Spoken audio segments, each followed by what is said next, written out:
चलते हैं श्रीमद् भागवत महापुराण। प्रसंग चल रहा है। कभी कभी भगवान के भक्त में भी त्रुटि दोष जागरण हो जाता है जब वो गर्व कर लेता है। बहुत कम समय में सिद्धि प्राप्त हो गई चित्रकेतु जी को अंगिरा जी और देवर्षि नारद की कृपा से। विद्याधरों का अधिपति पद, भगवान संकर्षण का साक्षात्कार। अब तो ये आनंद मगन होकर सुमेर की घाटियों पर विहार करते, विद्याधरों के अधिपति। एक दिन ये विमान में बैठे बैठे भगवान शंकर जहां बड़े बड़े ब्रह्म ऋषियों को उपदेश कर रहे थे, तो वामांग में त्रिपुर सुंदरी भगवती अम्बा जी विराजमान थी। बाई जांग पर भगवान शिव है, योगिंद्रो मुनिंद्रों के परम गुरु, जहां बोध प्रदान किया जाता है। वंदे बोधमयम नित्यम गुरुम शंकर रूपिणम। अब पता नहीं कैसी मति हुई, भगवान की ही प्रेरणा हुई होगी, क्योंकि जब कोई विशेष घटना घटती है तो अगर प्रभु से बात की जाए तो ये कहते मम इच्छा कह दीन दयाला। नहीं तो ऐसे महाभागवत जो देवर्षि नारद के कृपा पात्र संकर्षण भगवान का साक्षात्कार किए, ऐसा अभद्र व्यवहार कैसे कर सकते थे? कोई भगवान की लीला होनी होती है तब ऐसा होता है। जैसे सनक सनंदन सनातन सनत कुमार चारों भगवान के धाम में दर्शन के लिए प्रवेश कर रहे, तो जय विजय ने बेंत लगा दिया, रोक दिया। तो मम इच्छा कह दीन दयाला। तो हम इसमें भगवान की ही बात देखते हैं। नहीं, ऐसा भगवत साक्षात्कार किए हुए महापुरुष में ऐसी अभद्र वाणी और अभद्र व्यवहार कैसे हो सकता है? भारी अभद्र व्यवहार है, असहनीय अभद्र व्यवहार है। अरे कोई साधु महात्मा बैठा हो तो भी ऐसा नहीं किया जा सकता कि विमान पर चढ़े चढ़े उन न प्रणाम न नमस्कार और जाकर ऐसी वार्ता, ऐसा नहीं। ये तो ईश्वर है, देवाधिदेव महादेव हैं, और मां पार्वती और भगवान शिव दो नहीं हैं, वो एक ही हैं। जो दो देखता है उसके नेत्र सही नहीं है। शिव शिवा एक ही है, वही शिव है वही शिवा है। उनको ये नहीं दिखाई दे रहा कि बड़े बड़े महापुरुष बैठे हुए हैं और सब हाथ जोड़े भगवान से ब्रह्मबोध की चर्चा सुन रहे, और उद्दंडता पूर्वक वाणी बोल गए। बहुत ही अभद्र व्यवहार किया, विमान पे चढ़े चढ़े। एक भी कोई भागवतिक मुद्रा नहीं। यही तो भगवान की विचित्र लीला है कि नमस्कार प्रणाम या कुछ ऐसा, और विमान पर चढ़े चढ़े अभद्र वाणी बोल गए। भगवान शिव कुछ नहीं बोले। श्री माता पार्वती जी ने कहा, चित्रकेतु बेटा, फिर भी कितनी कृपा है।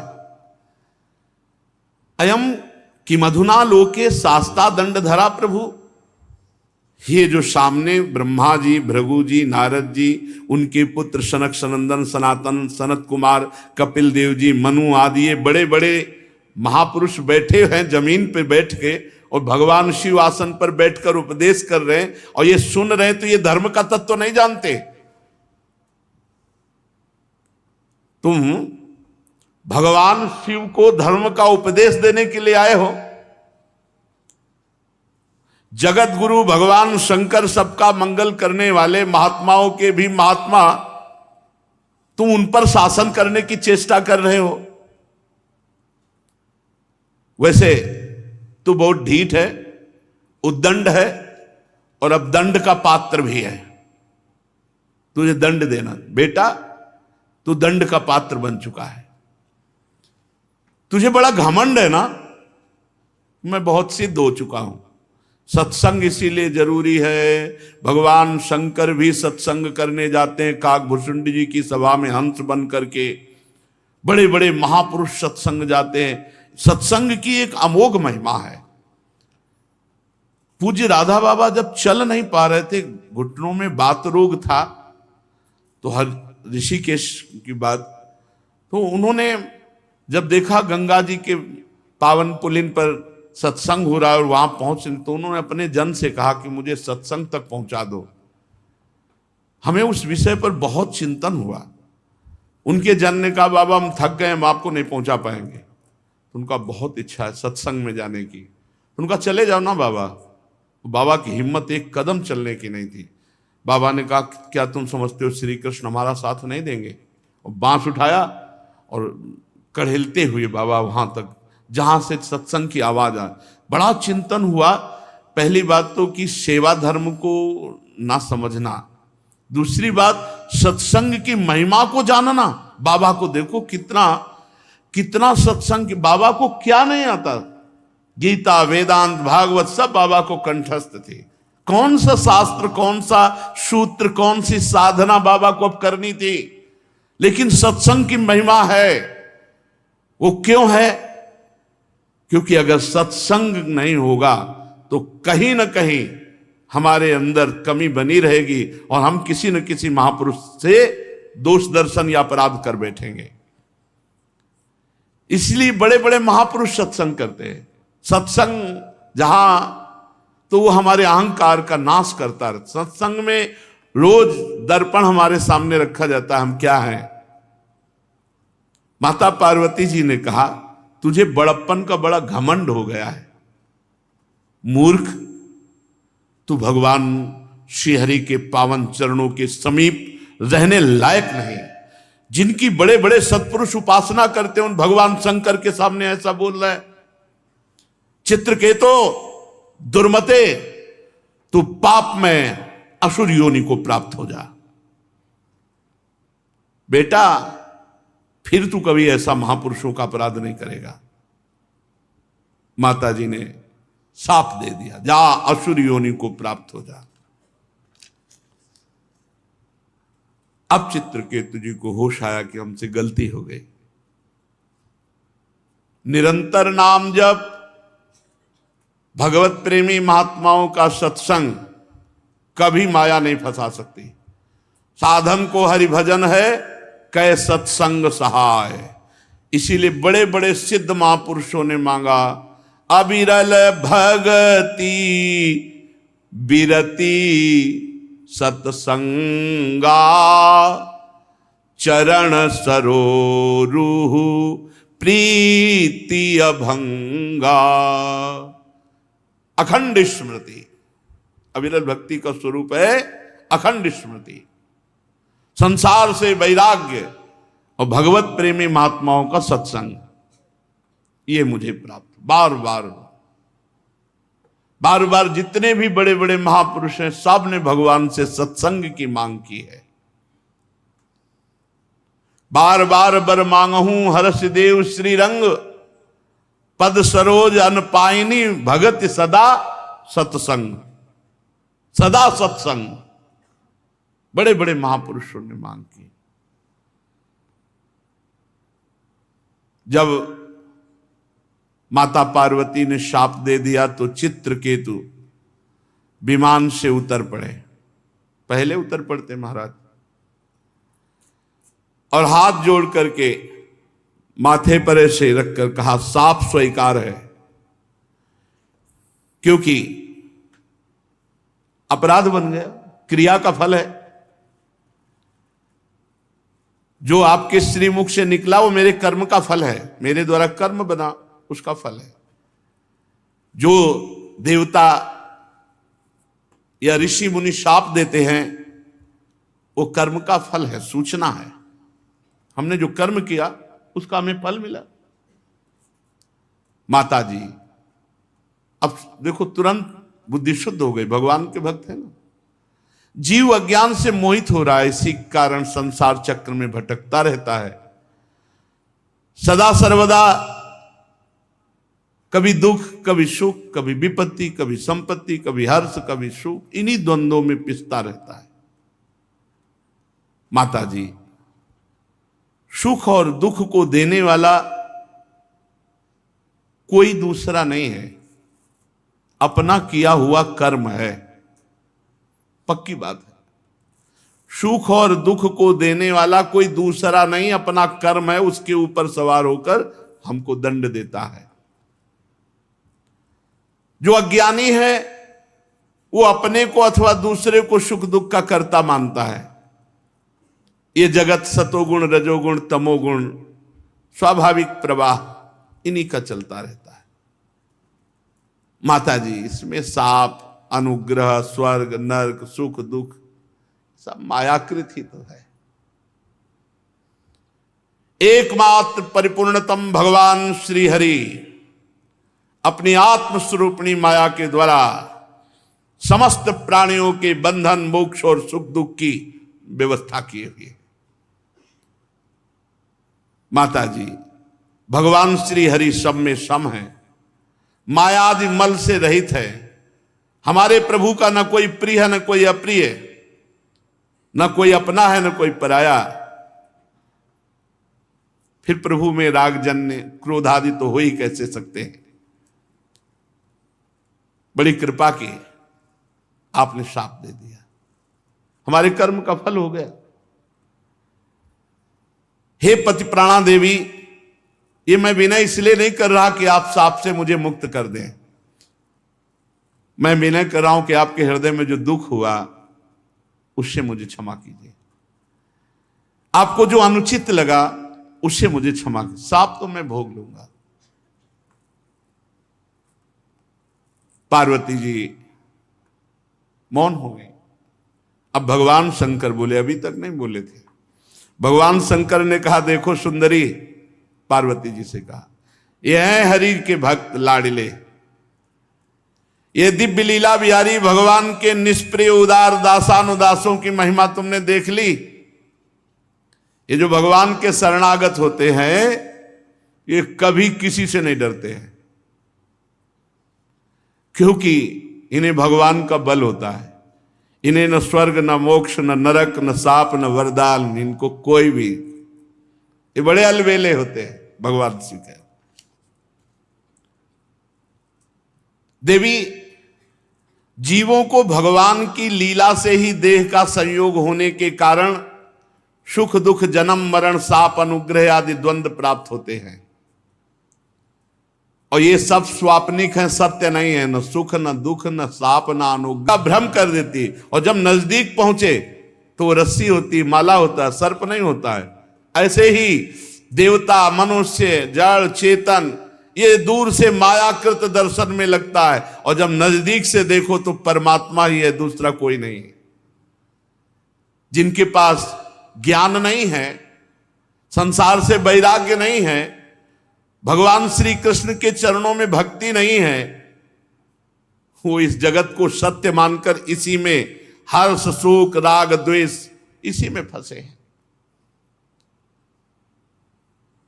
मैं महादेव, ब्रह्मा जी, सनक सनंदन सनातन सनत कुमार, नारद, ब्रह्मा जी के पुत्र भृगु और कुछ मुनि,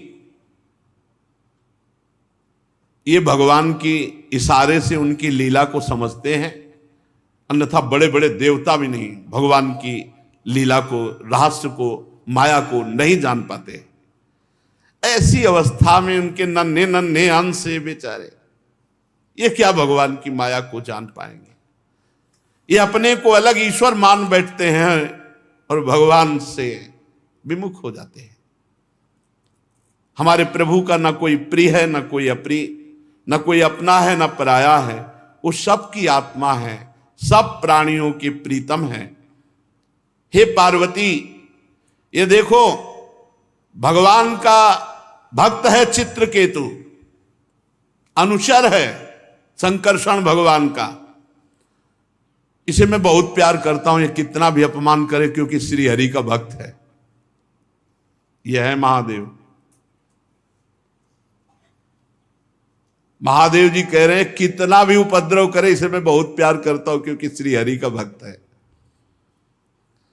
इसलिए तुम्हें भगवान के प्यारे भक्त, शांत समदर्शी महात्माओं के प्रति कभी आश्चर्य नहीं करना चाहिए और कभी क्रोध भी नहीं करना चाहिए। कि विमान पर चढ़े चढ़े उद्दंडता पूर्वक ऐसा ऐसा बोल। ये भगवान के लाड़िले भक्त है, मैं इन्हें बहुत प्यार करता हूं, भगवान शिव ने कहा। भगवान शंकर की ये बात सुनकर के माता पार्वती जी की चित्त वृत्ति शांत हो गई। भगवान के परम प्रेमी भक्त चित्रकेतु जी माता पार्वती के शाप को स्वीकार किए। यह साधुता का लक्षण है। विद्याधर चित्रकेतु, अभी जो पीछे प्रसंग सुनाया गया वृत्तासुर का, वही त्वष्टा की दक्षिणाग्नि से पैदा हुए वृत्तासुर भयंकर बलशाली के रूप में चित्रकेतु जी जो पार्वती जी के शाप से ये आसुर भाव को प्राप्त हुए थे, इसीलिए इनका नाम यहां वृत्तासुर हुआ। और ये इस रूप में भी भगवान की भक्ति से परिपूर्ण रहे।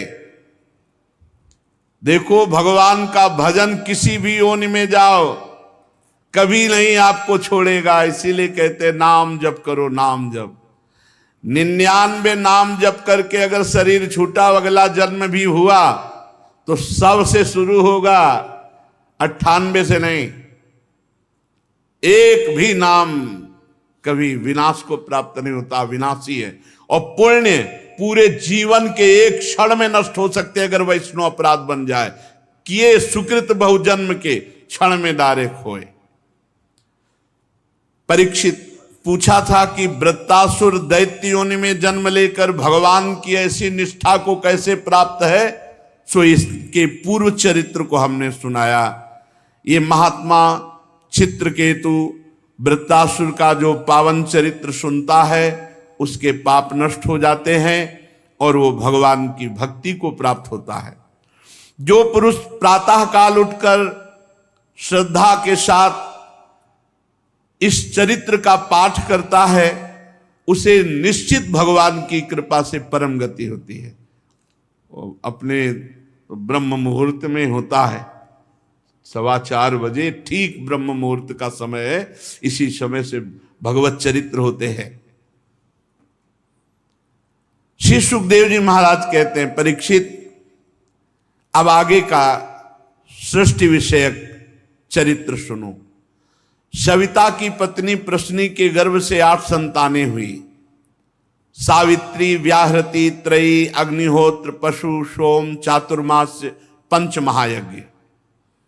भग की पत्नी सिद्धि ने महिमा, विभु और प्रभु ये 3 पुत्र और आशीष नाम की कन्या उत्पन्न की। यह कन्या बड़ी सुंदरी और सदाचारिणी थी। धाता की 4 पत्नियां कुहू, शिनी वाली, राका और अनुमति, इनसे सायं, दर्श, प्रातः और पूर्णमास ये 4 पुत्र हुए।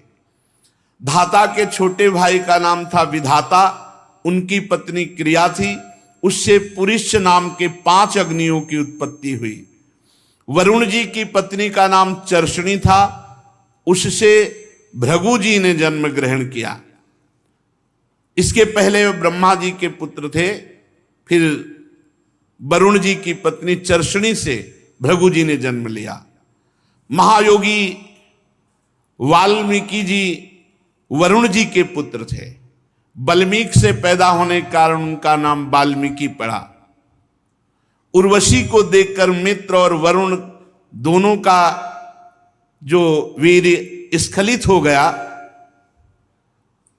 उसे घड़े में रख दिया गया। उस घड़े से जो बालक पैदा हुआ वो महर्षि अगस्त्य जी, कुंभज ऋषि इसीलिए कहते हैं। मित्र और वरुण 2 ऋषियों का, तो इसलिए 2 ऋषि प्रकट हुए, कुंभज ऋषि अगस्त्य जी और वशिष्ठ जी। मित्र की पत्नी रेवती, उनके 3 पुत्र हुए, उत्सर्ग, अरिष्ट और पीपल। देवराज इंद्र की पत्नी पुलोम नंदिनी सची, उनसे 3 पुत्र उत्पन्न हुए, जयंत, ऋषभ और मीढवान।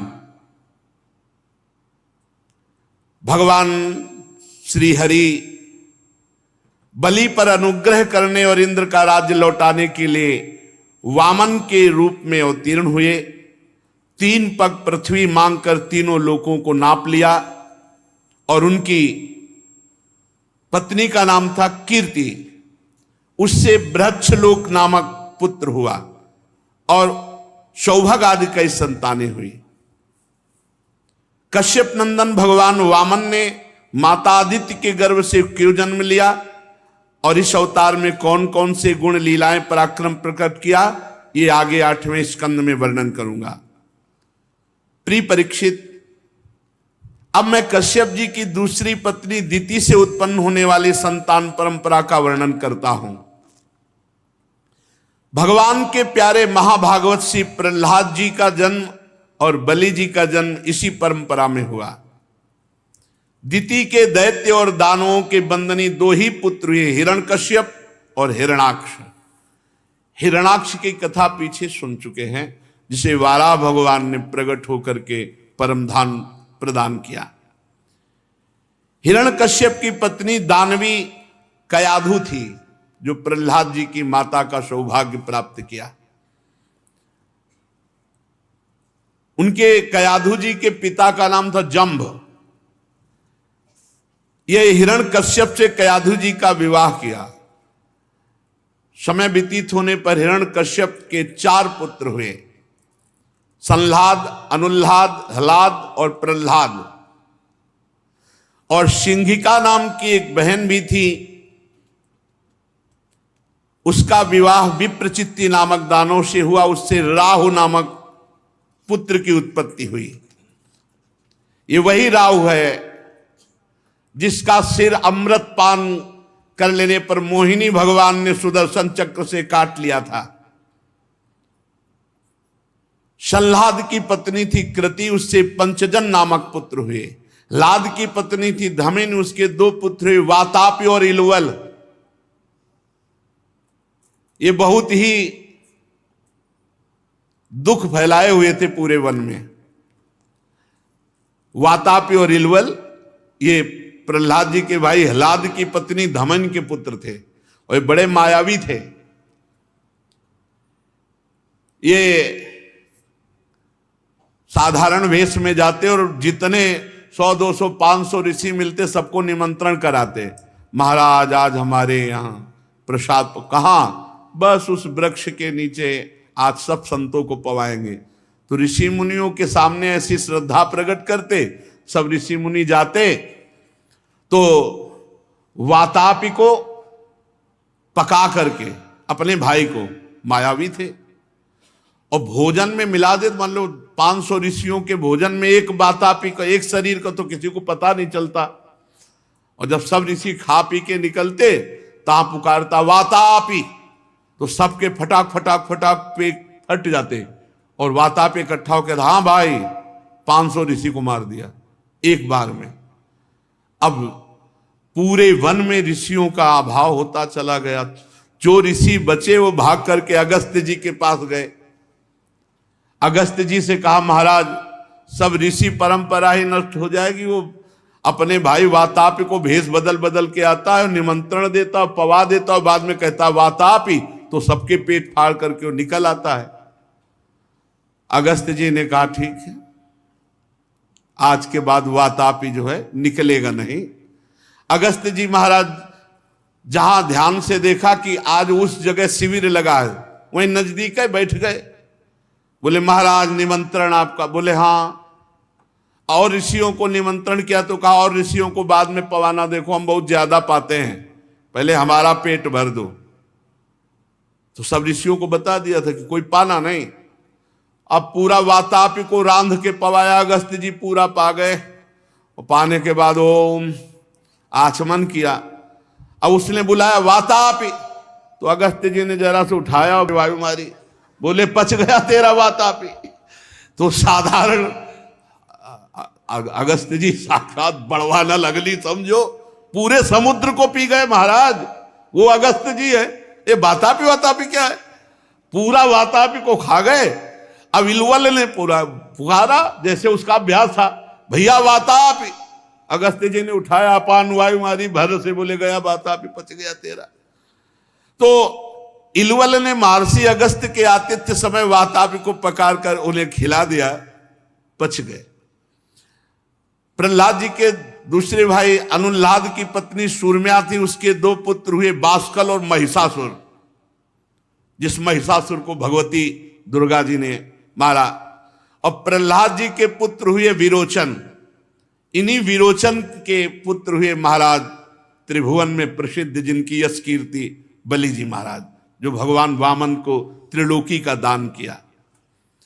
बलि की पत्नी का नाम असना था, उससे बाणासुर 100 पुत्र हुए, बड़े वाले बाणासुर। दैत्यराज बलि की महिमा का गान करने की किसकी सामर्थ्य है, क्योंकि भगवान को अधीन कर लिया। आज भी भगवान द्वारपाल बने हुए महाराज बलि के द्वार पर है।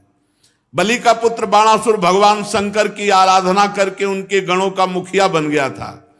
वो आज भगवान शंकर को इतना प्रसन्न कर लिया कि आज भी बाणासुर के नगर की रक्षा का भार भगवान शंकर अपने ऊपर लिए हुए हैं। दिति के हिरण्यकश्यप और हिरण्याक्ष के अतिरिक्त 49 पुत्र हुए, वो सब मरुदगण हुए, और वो मरुदगण सब निसंतान रहे। देवराज ने इन मरुदगणों को देवता बना लिया। राजा परीक्षित ने पूछा, दिति के पुत्र तो दैत्य होते हैं, देवता कैसे बना लिया? क्या सत्कर्म किया जिसके कारण अपने जन्मजात असुरोचित भाव को छोड़कर देवराज इंद्र के द्वारा देवता बना लिए गए? वो मैं कारण जानना चाहता हूं। श्री सुखदेव जी ने कहा, परीक्षित, भगवान श्री हरि ने इंद्र का पक्ष लेकर दिति के दोनों पुत्र हिरण्यकश्यप और हिरण्याक्ष को जब मार डाला, तो दिति शोक से उद्दीप्त होकर के सोचने लगी कि इंद्र बड़ा विषयी, क्रूर और निर्दयी है। इसने भगवान श्री हरि से मिलकर हमारे दोनों पुत्रों को मरवा डाला। अब मैं इस पापी इंद्र को मरवा कर ही आराम से सोऊंगी। देवताओं के शरीरों को प्रभु कहा गया है, ये सब शरीर एक दिन नष्ट हो जाते हैं। ये अपने शरीरों के कारण एक दूसरे से द्वेष करते हैं।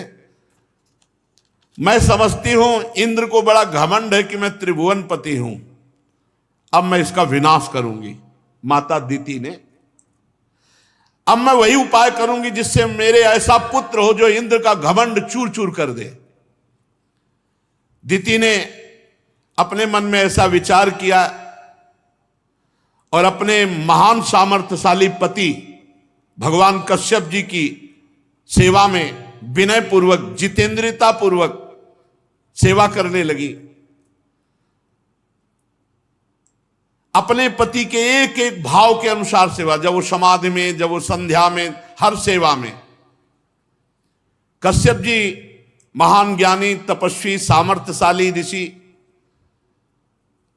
कहा, किस इच्छा से तुम सेवा कर रही हो हमारी, क्या चाहिए? क्योंकि तुम्हारी जो इस समय वृत्ति है वो ये बता रही कि तुम किसी लोभ से हमारी सेवा कर रहे हो। पत्नी तो हो, पर इस समय कुछ विशेष तुम्हारी इच्छा है, क्या चाहते हो? उन्होंने कहा, भगवान आप तो जानते हो, मैं आपसे क्या कहूं। तो उन्होंने कहा, मैं तुम पर प्रसन्न हूं, मांग लो क्या चाहते हो। और जब मैं प्रसन्न हूं तो कोई ऐसी वस्तु नहीं जो तुम्हें दे न सकूं। क्या चाहिए तुम्हें? और इन्हीं के पुत्र देवता भी, देवराज इंद्र भी है, कश्यप जी की, अदिति के। कश्यप अदिति से देवता और कश्यप दिति से दैत्य। कल्याणी, तुम्हें जो मांगना है मांग लो। दिति ने कहा, ब्रह्मन, देवराज इंद्र ने श्री हरि से मिलकर हमारे दोनों पुत्रों को मरवा डाला। मैं चाहती हूं आपके द्वारा वैसा पुत्र पैदा हो जो ललकार कर देवराज इंद्र को मार डाले। कश्यप जी एकदम गंभीर हो गए कि अरे ये क्या मांग लिया इसने। खिन्न हो गए, मन ही मन कहने लगे, अरे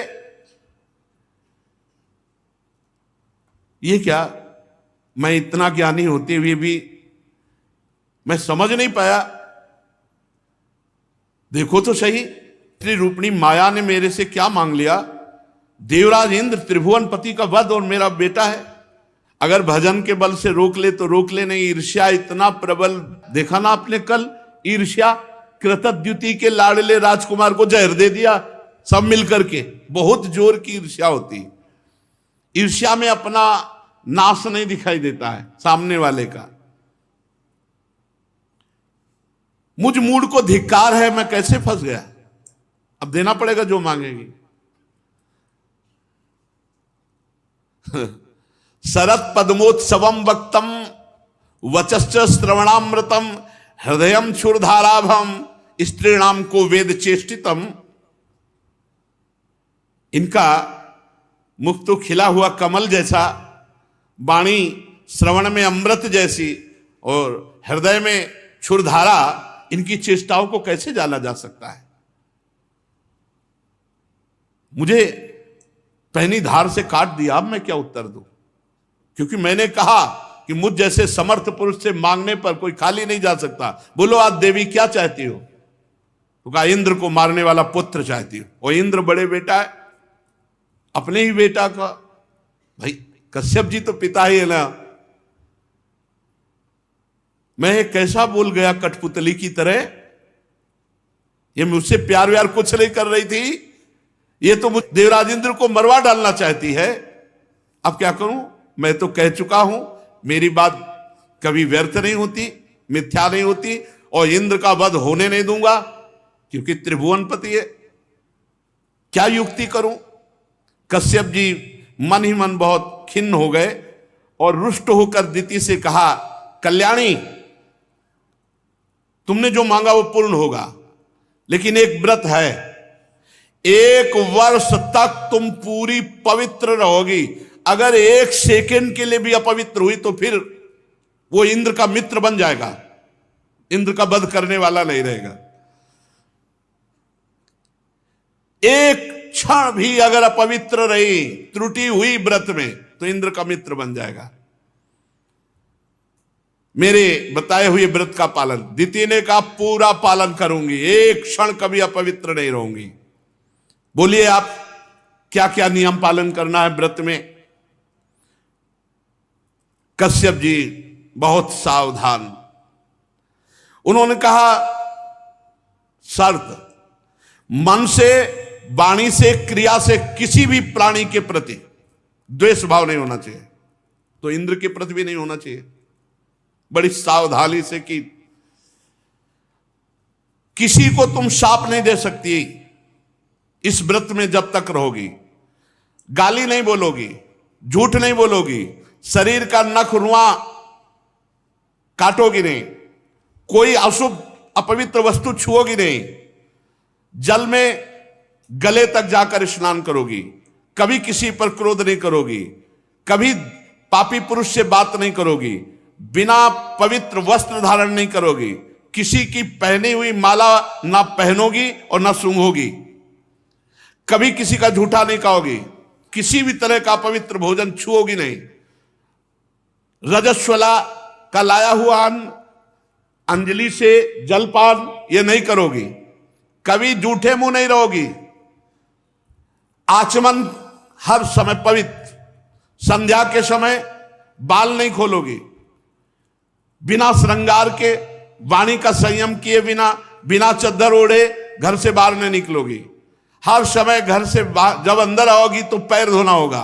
अपवित्र अवस्था में गीले पांव से उत्तर या पश्चिम सिर करके दूसरे के साथ कभी किसी को नग्नावस्था में नहीं देखोगी, सुबह शाम सोओगी नहीं, निषिद्ध कर्मों का त्याग, सौभाग्य के चिन्हों से सुसज्जित, प्रातः कलेवा करने के पहले ही गाय, ब्राह्मण, लक्ष्मी और भगवान श्री हरि की पूजा करोगी, भगवान को पुष्प, चंदन, द्रव्य, नैवेद्य आदि से उनकी पूजा में संलग्न रहोगी, तब तुम्हारी कोख से ऐसा पुत्र पैदा होगा जो इंद्रघाती होगा, इंद्र को मार देगा। इस व्रत का नाम पुंसवन व्रत है। यदि 1 वर्ष तक बिना किसी गलती के पालन करोगी तो इंद्रघाती पुत्र महाबलवान प्रकट होगा। उनका जो आज्ञा, ठीक जैसी आज्ञा की थी वैसा नियम चालू कर दिया। अब दिति अपनी कोख में भगवान कश्यप का अंश धारण करके वैसे नियम वैसे ही व्रत का पालन करने लगी। देवताओं ने सूचना दी आपके मारने वाला पुत्र प्रकट कर रहे हैं। मौसी आपकी मौसी है, क्योंकि सगी बहनें हैं, सब दक्ष पुत्रियां हैं। अब देवराज इंद्र ने तत्काल वेश परिवर्तन किया और आश्रम पर एक सेवक के रूप में, पवित्र सेवक के रूप में आए और कहा मुझे कोई वेतन नहीं चाहिए, बस मेरा सौभाग्य होगा आप मेरी मां जैसी हैं, आपकी सेवा करने का अवसर मिले। तो उन्होंने सेवा में लगाया। भगवान की पूजन के लिए फूल फल कंद मूल सविधा कुश पत्ते दूब मिट्टी जल ये ला करके देने, इतनी सेवाएं। जैसे बहलिया हरिन पर शिकार करने के लिए दृष्टि डालता है, वैसे देवराज इंद्र कपट का वेश धारण कर सेवक का केवल गलती देखने के लिए, कोई भी त्रुटि हो और मैं गर्भ का नाश कर दूं। सेवा में सदैव पैनी दृष्टि रखते कि मौसी कभी अपवित्र हो और इनके गर्भ के टुकड़े टुकड़े कर दूं। पूर्ववत सेवा में, आप तो समय काफी निकल गया, कोई त्रुटि नहीं। देवराज इंद्र के होश उड़ गए, मारा गया, क्योंकि देवी पूरे नियम से कर रहे हो, इनका जो पुत्र होगा मार डालेगा, क्योंकि कश्यप जी ने वरदान दिया है। ऐसा क्या उपाय करूं? वो बड़ी सूक्ष्मता से नियमों का दर्शन कर रहे थे। तो नियम 1 वर्ष तक नियम पालन कर, दुबली हो गई थी और गर्भ भी था। तो भगवान की इच्छा से एक दिन जूठे मुंह आचमन किए बिना, पैर धोए बिना ही ऐसी नींद आई कि जूठे मुंह ही सो गई। जे ही सो गई, इंद्र ने देखा बड़ा बढ़िया अवसर है, झटपट योग बल से गर्भ में प्रवेश कर गए और वहां जाकर दिव्य सोने के समान चमकते हुए उस गर्भ के वज्र के द्वारा 7 टुकड़े किए। जो इस 7 टुकड़े किए तो 7 बालक होकर वो गर्भ रोने लगा। तो उनका मत रो मत रो, रो क्यों रहा है, हल्ला क्यों मचा रहे? 7 बार काट दिया, 7 बालक बन गए। तब कहा मत रो मत रो। फिर जब वो बालक चुप हुए तो एक एक के साथ साथ फिर काट दिए, तो 7 सते 49 होकर रोने लगे। अब वो तो दिव्य गर्भ है। देवराज इंद्र से कहा तुम मुझे क्यों मार रहे हो? जब 49 हुए तो बोले पिताश्री ने माताश्री की इच्छा पूर्ति की कि तुम हमारा वध करोगे। तो बोले पहले हमारा नाम रखो। तो बोले हमने तुम्हें कहा मत रो मत रो, तो मरुदगण तुम्हारा नाम होगा। बोले हम तुम दोस्त हो जाते, काहे को मारते हो? हम नहीं मारेंगे तुम्हें, क्योंकि महाराज कश्यप जी ने कहा था जब तुम नियम भंग कर दोगी तो इंद्र घाती ना होके वो इंद्र का मित्र हो जाएगा। तो मित्र हो गए। तब इंद्र ने अपने प्रिय पार्षद बना लिए मरुदगणों को, और ये 49 मरुदगण हरिपेरित तेहि अवसर चले मरुत 49 अट्टहास कर गरजा कपि बड़ी लाग। ये लंका में जब आग लगा रहे थे यही मरुदगण। परीक्षित, जैसे अश्वत्थामा के ब्रह्मास्त्र से गर्भ में तुम्हारा कुछ नहीं बिगड़ा, ऐसे ही भगवान श्री हरि की आराधना का प्रभाव तो देखो कि गर्भ के इतने टुकड़े कर दिए गए पर कोई भी गर्भ का हिस्सा मरा नहीं, वो सब के सब देवता बन गए। ये आश्चर्य की बात नहीं है, हरि की आराधना में बड़ी सामर्थ्य है। वो सब देवता स्वरूप 49 हो गए। 1 वर्ष की आराधना का ये फल हुआ। तत्काल सोमपाई देवता बना लिया मरुदगणों को। जब दिति की आंख खुली तो देखा कि 50 सामने खड़े हैं, 49 वो देवराज इंद्र। दिति ने कहा कैसे? तो इंद्र ने कहा माता श्री, कोई सेवक फल फूल लाने वाला और कोई नहीं था, हम ही थे। हम आपकी त्रुटि देख रहे थे, त्रुटि देखा तो ये ऐसा ऐसा कृत्य किया, ये सब के सब अब मेरे मित्र बन गए, क्योंकि पिताश्री ने कहा था आप त्रुटि करोगी तो ये आपके मित्र बन जाए, इंद्र के मित्र बन जाएंगे, तो अब आशीर्वाद दो, हम 50 आपके हैं। कहा बेटा मेरा द्वेष नष्ट हो गया तुम्हारी इस चेष्टा से, कठिन व्रत का पालन किया है, इसलिए जाओ निर्भय हो जाओ, अब मेरी तरफ से तुम्हें कोई भय नहीं है।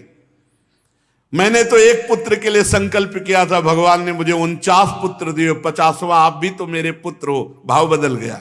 बेटा तुम पर भगवान की बड़ी कृपा है।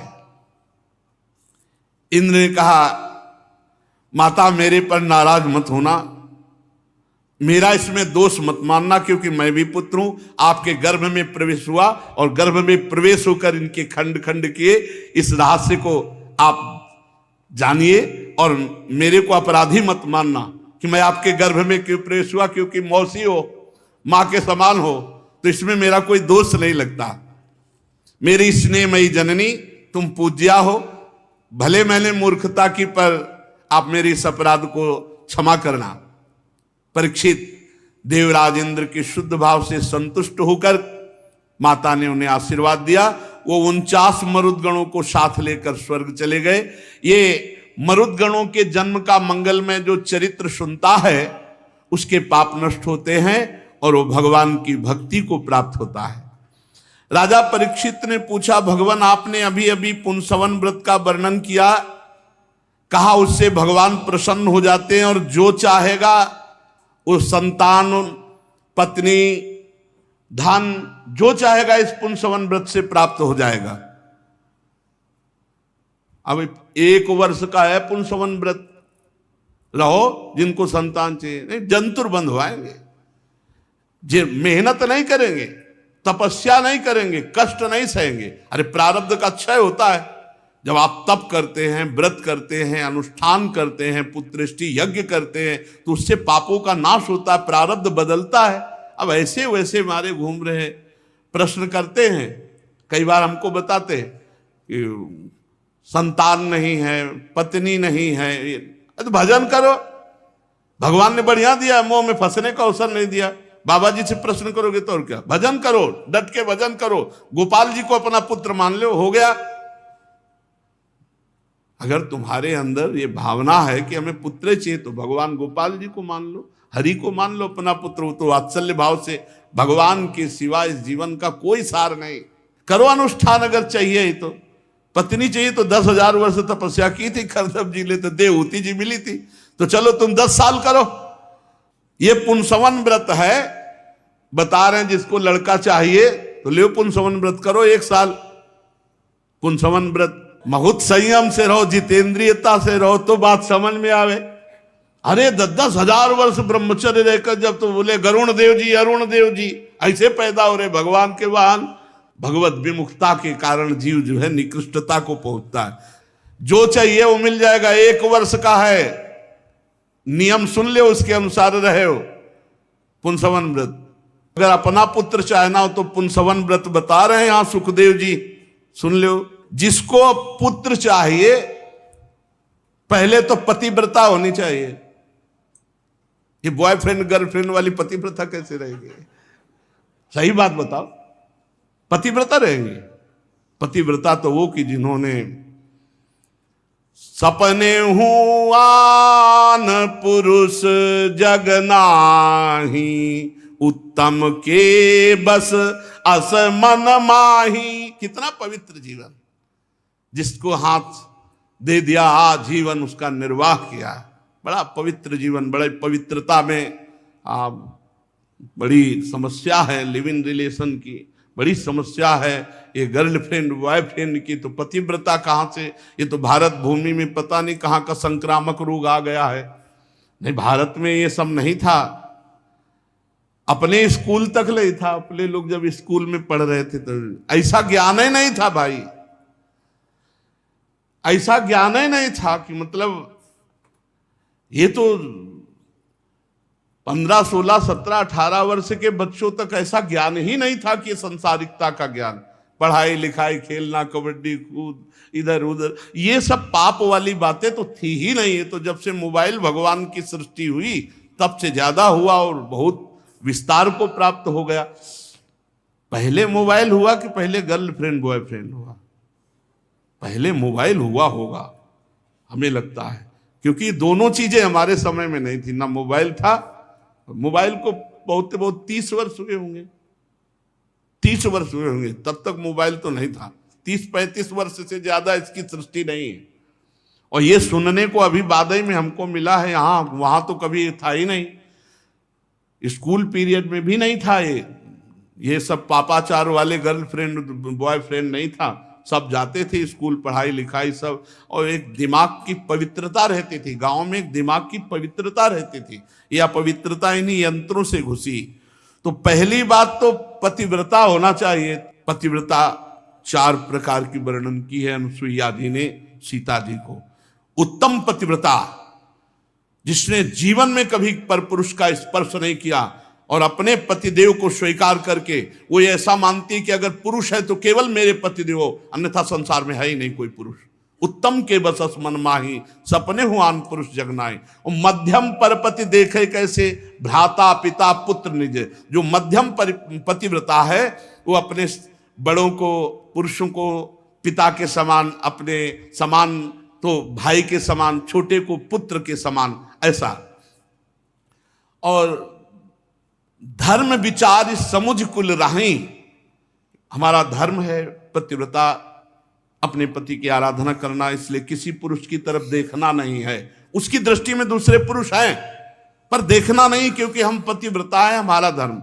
और चौथी, बिनु अवसर भयते राह जोई, ऐसा अवसर नहीं मिला और भयभीत होकर पातिव्रत धर्म का निर्वाह कर लिया।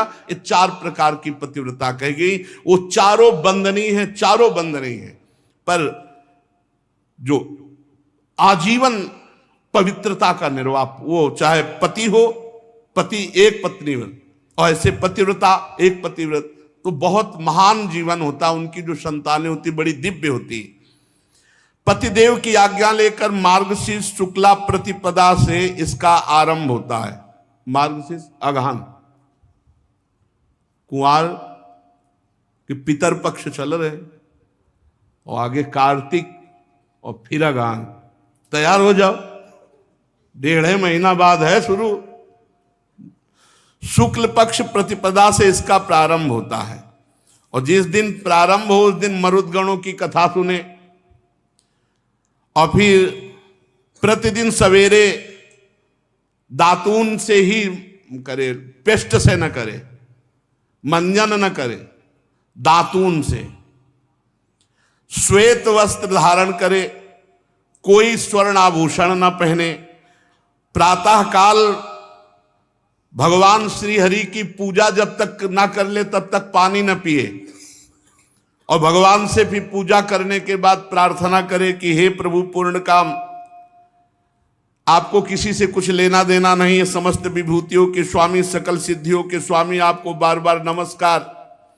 हे मेरे आराध्य देव, हे विभूति तेज महिमा वीर आदि सद्गुणों से युक्त परम पुरुष, आप सर्वशक्तिमान हैं। हे लक्ष्मी माता, आप भगवान की अर्धांगिनी महामाया स्वरूपिणी हूं, सारे सद्गुण आप में निवास करते हैं। हे जगन माता, आप मुझ पर प्रसन्न, मैं आपको नमस्कार करती हूं। लक्ष्मी जी और भगवान श्री हरि की आराधना करें। और इसके बाद ओम नमो भगवते महापुरुषाय महानुभावाय महाविभूति पतये सा महाविभूति भीर बली मुपहराणी। इससे भगवान को नमस्कार करें और भगवान को गंध, पुष्प, धूप, दीप, नैवेद्य, वस्त्र ये सब दे। और जो नैवेद्य बच रहे उसे ओम नमो भगवते महापुरुषाय महाविभूति पतये स्वाहा, इससे हवन करे। ये मंत्र बोल करके 12 बार आहुतियां दें। परीक्षित ये प्रतिदिन भक्ति भाव से ऐसी आराधना, बड़ी नम्रता से भी भगवान को साष्टांग प्रणाम करें। भागवत ही कह रही, प्रणमे दंडवत भूमौ भक्ति प्रवेण चेतसा 10 बारम जपेन मंत्रम तथा स्तोत्र मुदीरयेत तस्मात् शास्त्रम प्रमाणम ते कार्य कार्यो व्यवस्थित। भगवान श्री कृष्ण द्वैपायन व्यासदेव जी लेखक हैं और परमहंस शिरोमणि श्री सुखदेव जी बोल रहे, प्रणमे दंडवत भूमौ भक्ति प्रवेण चेतसा 10 बारम जपेन मंत्रम तथा स्तोत्र मुदीरयेत। फिर भगवान की स्तुति प्रणाम के बाद मायाधीश्वर परम पुरुष यज्ञ स्वरूप भगवान की आराधना, उस आराधना से अपने भगवान को भाव में लाए कि मेरे पतिदेव साक्षात भगवान है, और पति को भगवान की भावना में भरकर प्रिय वस्तुओं से उनकी सेवा करे, उनकी सेवा में उपस्थिति रहे। और पति का एक कर्तव्य है कि ऐसी समर्पित पत्नी के लिए उसकी संपूर्ण कामनाएं, छोटे बड़े सब कार्य पूर्ण करे। ऐसा नहीं कि पति भगवान हो गया तो वो अपनी ऐसी पत्नी की आंतरिक वृत्ति को देखकर उसके लिए छोटे बड़े सब काम करे। परीक्षित, पति पत्नी में से एक भी कोई काम करता है तो उसका फल दोनों को होता है। ये भी प्रश्न होता रहता था, भाई सुन लो, शास्त्र प्रमाणित है।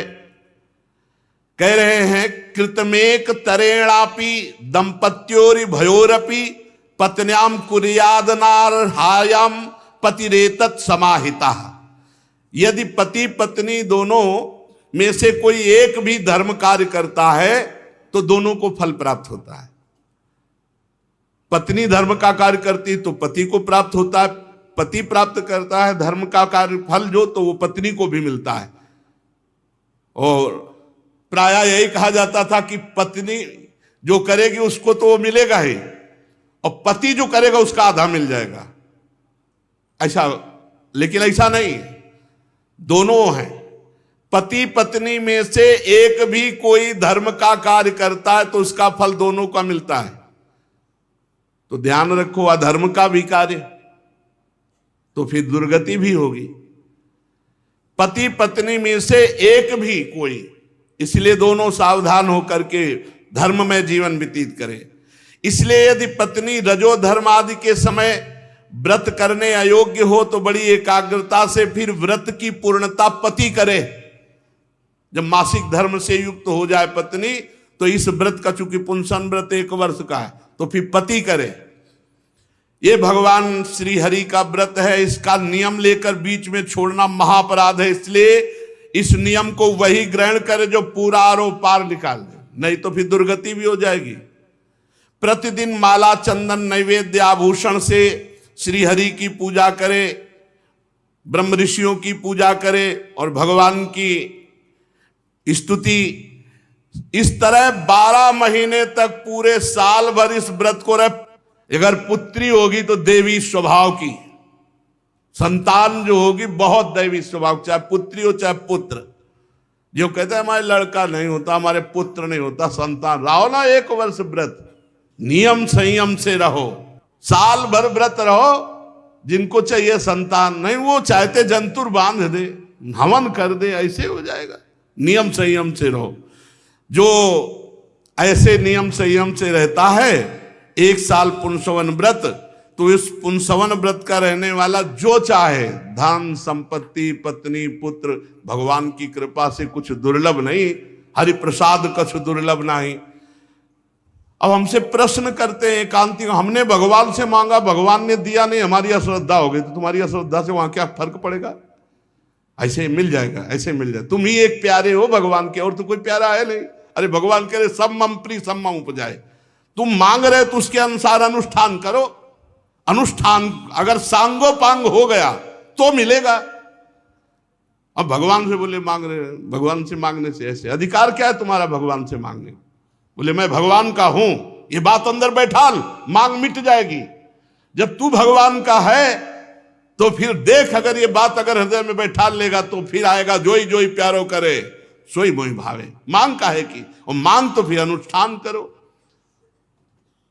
तो अपने को चाहिए प्रियालाल, ये तो भैया जिनको लड़का बच्चा परिवार चाहिए तो पुंसवन व्रत रह लो। तो हम पुंसवन व्रत 1 साल वाला नहीं, हम पूरी जिंदगी वाला है। हर श्वास में नाम जप करो, भगवान के आश्रित रहो, किसी की निंदा स्तुति मत करो, अपने मार्ग को पुष्ट रखो, इसी जन्म में भगवत प्राप्ति कर लो, झंझट खत्म हो जाए। ये झंझट है बहुत जोर की, ये द्वंद्वों की झंझट, जन्म मरण की झंझट, राग द्वेष की झंझट, इसको मिटाना है। मनुष्य शरीर में अगर नहीं मिटा पाए तो हजारों बार लड़का बच्चा हुए, हजारों बार जो है सब ये प्रपंच हुआ है। इस बार जहां जो जैसी परिस्थिति में वहीं से उठो और भगवान का भजन करते हुए भगवत प्राप्त हो। शेष चर्चा आगे। श्री राधा वल्लभ लाल की।